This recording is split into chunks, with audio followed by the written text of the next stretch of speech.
Hello, my name is Taylor Given, and I'm going to be talking about the Vaccinate All Children Act of 2019. So this bill was introduced by Representative Frederica Wilson to the United States House of Representatives in May of 2019. It was largely introduced in response to the rising rates of certain diseases, especially the rising rate of measles in 2019, and the decreasing rates of vaccinations. This bill would eliminate all vaccine exemptions other than medical exemptions, so people would no longer be able to be exempt for religious or philosophical reasons. It would protect people with compromised immune systems who are unable to receive vaccinations because there would be a decreased rate of spread of the diseases because most people would be vaccinated, which would lead to lower outbreaks. And there is some opposition to this bill because there are risks to vaccines, and there are also religious and philosophical reasons to oppose mandatory vaccinations. So, to go over the history of vaccines, the origin of the term vaccination is in 1803, but before that there was something called variolation, and variolation was similar to the concept of vaccination, but it was less scientifically developed.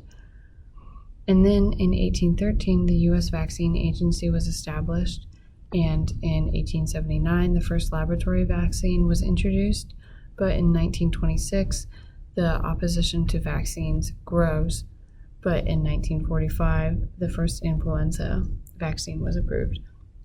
Since 1945, there have been more vaccines approved, and some people are skeptical, which can lead to certain outbreaks of certain diseases.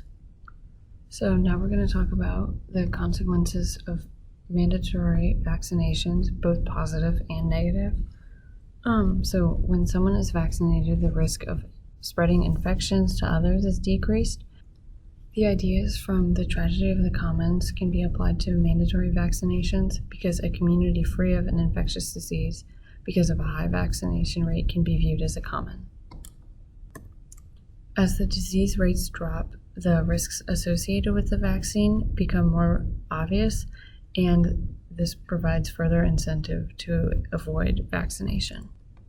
So, while the individual may not view it in their best interest to be vaccinated, it's in the best interest of the entire population for everyone to be vaccinated to keep the low risk of diseases low.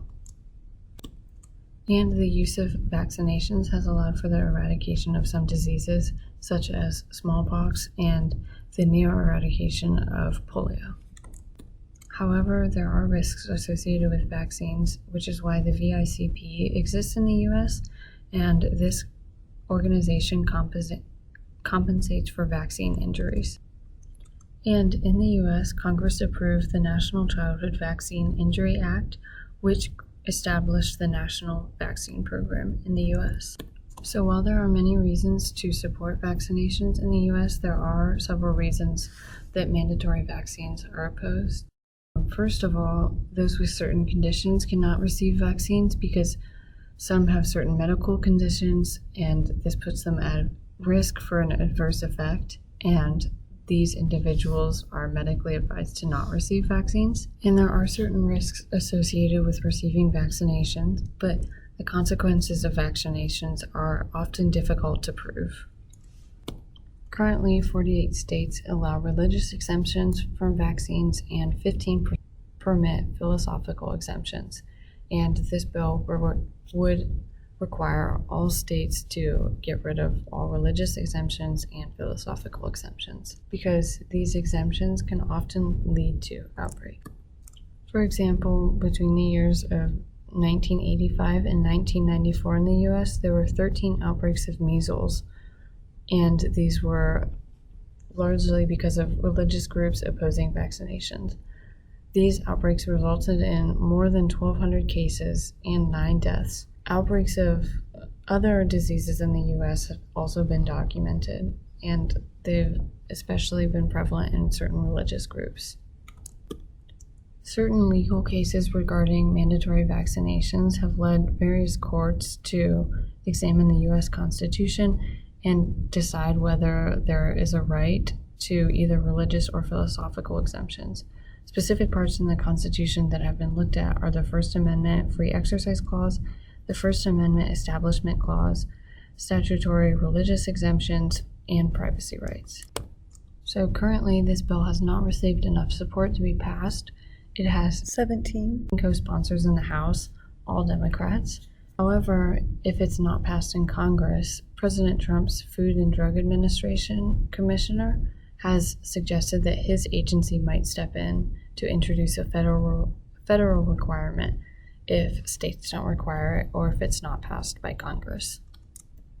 So looking forward, if this bill were to be passed, it could lead to the eradication of more diseases, and it would also ensure that the commons referenced earlier from the tragedy of the commons are taken care of and that everyone contributes.